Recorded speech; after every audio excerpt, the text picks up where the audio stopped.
여러분 안녕하십니까? 여수 MBC 뉴스데스크입니다. 붕괴 직전인 지역 의료 문제를 해결하기 위해 전남 의과대학 신설을 요구하는 목소리가 커지고 있습니다.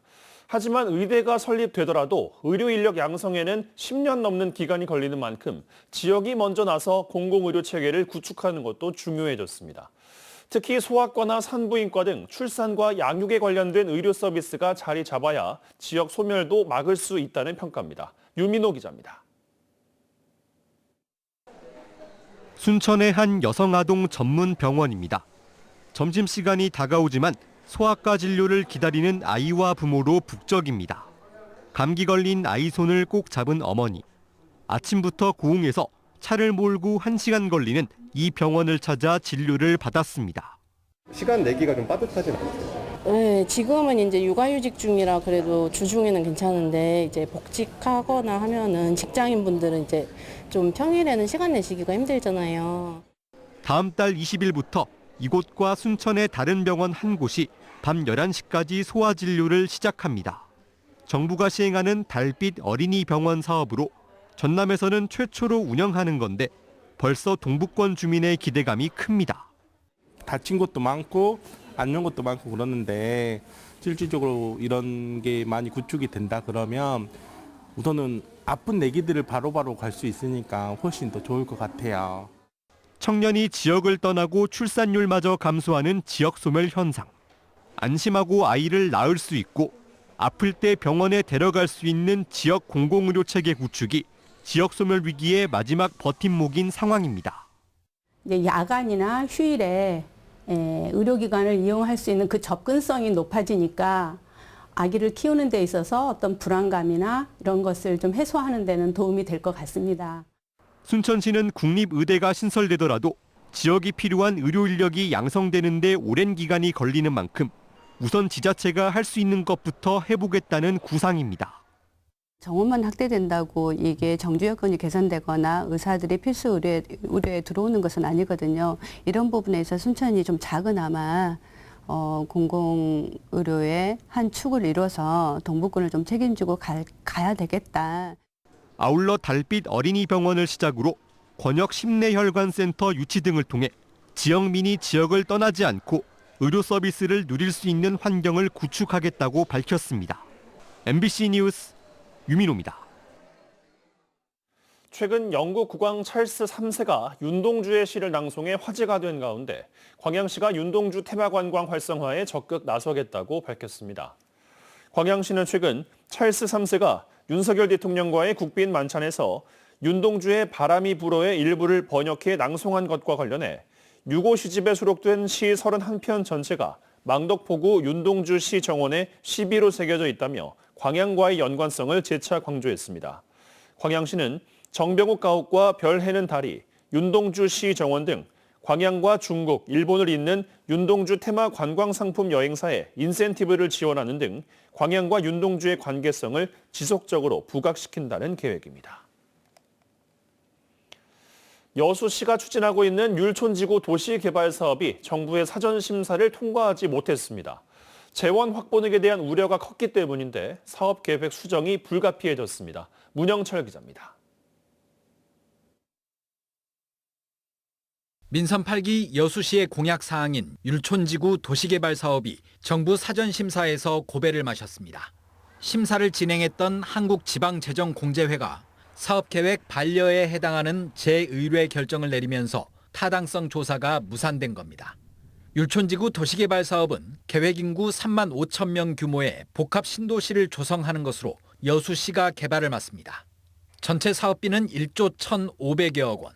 심사 과정에서 지방 중소도시가 1조 원이 넘는 대규모 사업을 직접 추진하는 것에 대해 우려가 적지 않았던 것으로 알려졌습니다. 특히 재원 조달 계획이 발목을 잡았습니다. 전체 사업비 가운데 여수시 자체 재원은 68%, 나머지 32%는 선분양 대금입니다. 정부는 경기 침체로 택지 분양이 원활하게 이루어질지 장담할 수 없다며 자체 재원 비율을 더 높일 것을 요구했습니다. 하지만 지방채를 무한정 발행할 수 없고 통합재정기금을 활용하는 것도 한계가 있습니다. 여수시는 사업 규모를 축소하기는 어렵다며 자체 재원을 추가로 확보할 수 있는 방안을 검토하겠다고 밝혔습니다. 기존에 저희들이 좀 토지 갖고 있는 거 미분양된 토지에 대해서 좀 조속히 분양을 해서 좀 비율을 올리는 방법도 좀 고려를 하고 있습니다. 여수시는 다음 달 사전 심사를 맡았던 지방재정공제회 측으로부터 컨설팅을 받은 뒤 사업 계획을 수정해 이르면 내년 1월쯤 정부에 율촌지구 도시개발 사업에 대한 심사를 다시 한번 요청할 계획입니다. MBC 뉴스 문형철입니다. 포스코 퓨처엠이 2차 전지 소재 사업 확장을 위한 수산화 리튬 공장을 율촌 산단에 건립했습니다. 포스코 퓨처엠은 오늘 연간 21,500톤 규모의 수산화 리튬 제1공장 준공으로 그룹 차원에서 추진하는 신성장 동력의 핵심인 2차 전지 소재 사업의 주요 원료를 국내에서 첫 상업 생산할 수 있게 됐으며 같은 규모의 제2공장도 내년에 추가 준공한다고 밝혔습니다. 포스코 필바라 리튬 솔루션은 2021년 포스코 홀딩스가 호주의 광산 개발 회사와 합작해 설립한 회사로 내년 말까지 연간 4만 3천 톤 규모의 2차 전지 소재용 수산화 리튬 생산 라인을 구축할 계획입니다. 포스코 광양제철소가 친환경 차와 고급 가전용 철강 수요에 대응하기 위해 고효율의 전기 강판 생산 공장을 증설 준공했습니다. 포스코는 오늘 광양제철소 내에 연간 15만 톤 규모로 1단계 하이퍼 에노 전기 강판 공장을 준공했으며 내년에 같은 규모의 광양 제2공장 등 연산 40만 톤 규모의 고효율 전기 강판 생산 체계를 갖출 계획이라고 밝혔습니다. 포스코는 이번 공장 증설로 국내 친환경차 관련 고객사들의 공급 부족 우려를 해소하게 됐다며 2030년까지 전기 강판 연산 100만 톤 체제를 갖춰 글로벌 전기차 시장에 대응하겠다고 덧붙였습니다. 고물가와 내수 불황, 세계 전쟁 여파로 경기 침체가 장기화되면서 안 그래도 좁은 지역 청년들의 취업문이 갈수록 오그라들고 있습니다. 적성과 입맛에 맞는 일자리를 찾지 못해 그냥 쉬고 있는 지역 청년들이 10명 가운데 6명을 넘어 빈약한 지역 경제 현실을 반영하고 있습니다. 한신구 기자가 보도합니다. 하반기 본격적인 공채 시즌을 맞은 대학가입니다. 졸업을 앞둔 학생들이 대학 내 일자리 센터의 문을 두들기지만 그때마다 나오는 건 실망과 한숨뿐입니다. 자신의 적성이나 진로에 맞는 마땅한 기업이나 일자리가 없기 때문입니다. 광주에는 문화적으로는 기업들이 없다 보니까 광주에서 찾기는 힘들고 경기 불황 등의 여파로 삼성과 롯데기아 등 일부 대기업을 제외한 많은 기업들이 채용 규모를 줄이거나 공개 채용을 수시 채용으로 전환하면서 안 그래도 비좁았던 취업문이 더욱 위축됐습니다. 지방에서 한 경력은 인정이 안 되고 수도권에서 한 경력만 인정이 되는 경우가 많아가지고 이제 제가 자리를 이제 뺏기는 경우가 좀 있었어서 더욱이 올 하반기에 매출액 500대 기업을 대상으로 한 조사 결과 대기업 10곳 가운데 6곳 이상은 긴축 경영이나 경기 악화 요인 때문에 계획이 없거나 규모를 정하지 못하는 등 신규 채용을 주저하고 있는 것으로 나타났습니다. 이런 상황은 지역 청년들에겐 더 큰 고통으로 다가오고 있습니다. 지난해 상하반기 광주의 청년 고용률은 각각 38.6%와 38.1%, 전국 평균 46%에 비해서 8%포인트 이상 낮은 전국 최하위권입니다. 특히 광주 청년 10명 가운데 6명가량이 일할 능력은 있는데도 그냥 쉬고 있는 비경제활동 인구로 분류된 건 지역 청년들의 구직 높이와 입맛에 맞는 기업이 없는 빈약한 지역 경제의 특성을 고스란히 보여주고 있습니다. 광주 쪽 채용 정보도 없고 이제 현실적으로 저는 높은 연봉의 기업을 원하기 때문에 더욱이 고물가로 인한 내수 불황, 경기 침체, 그리고 세계전쟁 여파로 내년에는 취업문이 더 좁아질 것이라는 예측은 지역 청년들에게 학자금 대출 상황과 생활비 등 경제적 부담과 함께 장래에 대한 전망을 더 암울하게 하고 있습니다. MBC 뉴스 한신구입니다. 올해 대한민국 스포츠 영웅으로 순천 출신의 고 남승용 선생이 선정됐습니다. 대한체육회는 2023년 대한민국 스포츠 영웅으로 최종 후보자 4명 가운데 순천 출신의 1936년 제11회 베를린 올림픽 마라톤 종목 동메달리스트 고 남승용 선생을 최종 선정했습니다. 스포츠 영웅 선정위원회는 고 남승용 선생이 일제강점기 어려운 시대에도 올림픽 동메달을 획득하는 등 국민에게 희망을 심어준 점을 높이 평가했다며 다음 달 28일 스포츠 영웅 헌액식을 가질 계획입니다. 여순 사건을 상징하는 마을 버스가 다음 달 1일부터 운행을 시작합니다. 1019번 여순 버스는 여순 사건 유적지인 서초등학교와 이순신 광장, 구 충무파출소와 여수 여자중학교 등을 경유하고 안내 방송을 통해 주요 유적지를 소개합니다. 운행 횟수는 오전 7시부터 밤 10시까지 하루 10차례이며 이용 요금과 환승 체계는 일반 시내 버스와 동일합니다. 목포의 한 찜질방에서 빈대가 발견된 이후 지역사회 확산 우려가 커지고 있습니다.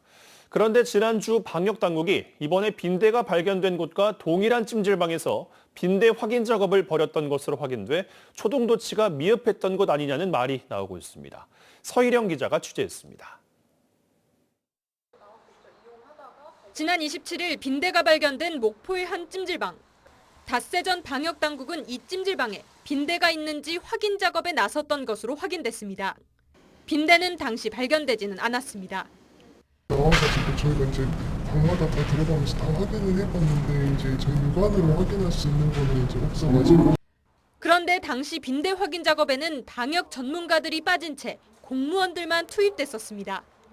결국 지난 24일 찜질방 이용객들이 빈대를 발견했고 사흘 뒤 방역당국이 같은 찜질방에서 빈대를 최종 확인했습니다. 물론 처음 점검을 나갔던 지난 22일 찜질방에 빈대가 있었다고 확정할 수는 없지만 다중이용 시설이었음에도 방역 전문가가 빠진 초동 점검을 했다는 것은 안일했었다는 지적을 피할 수 없게 됐습니다. 실태 파악이 중요한데 전문 방역 지식이 충분하고 그런 사람들이 와가지고 할 수 있을 만한 그런 것을 면밀히 조사를 해서 거기에 맞춰서 이제 방역이 이루어지고 그래야 돼요. 빈대 발견 건수에 대한 의문도 일고 있습니다. 전라남도는 지금까지 11건의 빈대 관련 신고가 들어왔었는데 진도와 신안, 나주, 목포 등에서 4건이 확인됐다고 밝혔습니다. 문제는 진도의 경우 서로 다른 집에서 빈대가 발견됐음에도 전라남도는 한 건으로 통계를 잡고 있다는 겁니다. 연관 사례라는 것이 이유입니다. 빈대가 있었는데 신고를 안 했다. 그런다고 해서 처분 근거가 없고 처분 대상도 아니기 때문에 통계가 큰 의미가 있을까요? 지난 13일부터 4주 동안을 빈대 방역 특별 점검 기간으로 정한 방역당국. 하지만 방역당국의 초동 조치와 현장 대응 모습은 특별 방역이라는 말과는 동떨어져 보입니다. MBC 뉴스 서희령입니다. 여수시 공무원들의 음주운전이 끊이지 않는 것으로 나타났습니다. 여수시에 따르면 올해 음주운전하다 적발된 직원은 4명으로 모두 정직 1개월 이상의 중징계 처분을 받았습니다. 또 지난해에는 5건, 2021년에는 9건의 징계 처분이 이어져 기강해이에 대한 지적이 나오고 있습니다.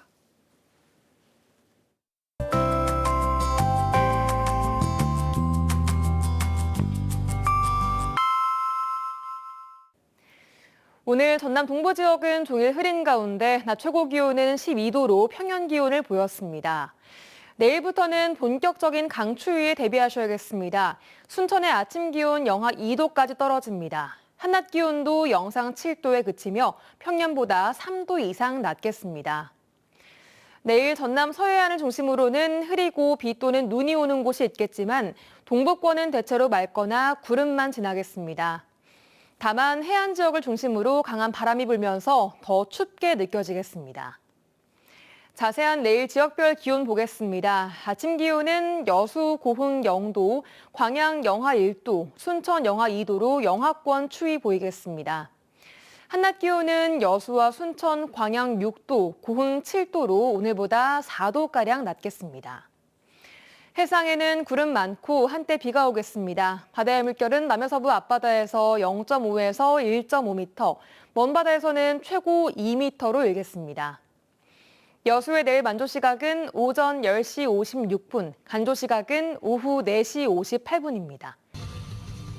여수 전남교육청 학생교육문화회관이 다음 달 7일 오후 3시와 7시 두 차례 재즈 예술가를 초청해 연말 재즈 페스티벌 공연을 펼칩니다. 국내 최초의 브라스 퍼포먼스 그룹인 퍼니밴드 팀과 재즈 보컬리스트 아니타 백이 출연하는 이번 공연은 무료이며 문화회관 홈페이지를 통해 선착순 신청하면 됩니다. 여순 사건 청년 서포터즈가 성과 공유회를 개최했습니다. 이번 행사는 순천 장천 노랑극장에서 열렸으며 한 해 동안 청년들이 여순 사건을 글과 사진 등으로 기록해 유족과 아픔을 나누고 이를 지역민에게 알렸습니다. 올겨울 전남의 연탄 가격이 안정될 것으로 보입니다. 전라남도는 지난 7월부터 비상대응체제에 돌입해 최근 광주에 있는 한 연탄 공장이 재가동하기로 했다며 수급이 안정될 전망이라고 밝혔습니다. 지금까지 생활포커스 송유라였습니다. 전국 생산량의 60%를 차지하는 고흥 유자의 올해 생산량과 수매량이 지난해보다 크게 늘어날 전망입니다. 유자 생산량 전국 1위인 고흥군은 올해 고흥 유자 생산량이 10,000톤을 넘어서 작년 대비 3천여 톤 증가했으며 수매량도 지난해보다 850톤 늘어난 8,400톤으로 예상된다고 밝혔습니다. 특히 올해는 수매 가격도 최고 4,500원, 평균 수매 가격은 킬로그램당 3,000원으로 지난해보다 200원가량 인상될 것으로 보여 유자 재배 농가의 높은 소득 향상도 기대됩니다. 전남 테크노파크 화학산업센터가 새롭게 개소해 본격적인 운영에 들어갔습니다. 전남 테크노파크 화학산업센터는 여수시 주삼동 1원 4,700여 제곱미터 부지에 지상 2층 규모로 분해성 고분자 소재 상용화를 위한 친환경 시제품 생산 장비 4종을 포함한 18종의 첨단 장비를 갖추고 있습니다. 전남 테크노파크는 이번 화학산업센터가 기존 석유화학 소재를 바이오 소재로 전환하는 지역의 친환경 산업 육성과 화학산업 지원에 핵심 역할을 하게 될 것으로 기대하고 있습니다. 여수 원도심에 있는 단독주택 밀집 지역을 중심으로 도시가스 보급 사업이 속도를 내고 있습니다. 여수시는 경제성 미달 지역으로 분류된 문수동과 대교동 주택단지 등 6곳, 1,030여 세대에 도시가스를 공급해 올해 말까지 도시가스 보급률을 91%까지 늘릴 계획입니다. 또 내년에는 도시재생 사업이 진행되고 있는 충무동과 주삼동 등 5개 지역 410여 세대에 도시가스 공급 배관을 설치하기로 했습니다. 고흥군이 올 한 해 동안 시행한 행복배달 빨간 자전거 맞춤형 서비스 사업이 주민들로부터 호응을 얻고 있습니다. 고흥군은 지난 2013년 고흥 우체국과 업무 협약을 맺고 각 마을 사정에 밝은 집배원의 제보 등을 통해 취약계층 생활 실태 점검과 주민 불편, 위험사항 처리 등 200여 건의 군민 민원 사항을 적극 처리했다고 밝혔습니다.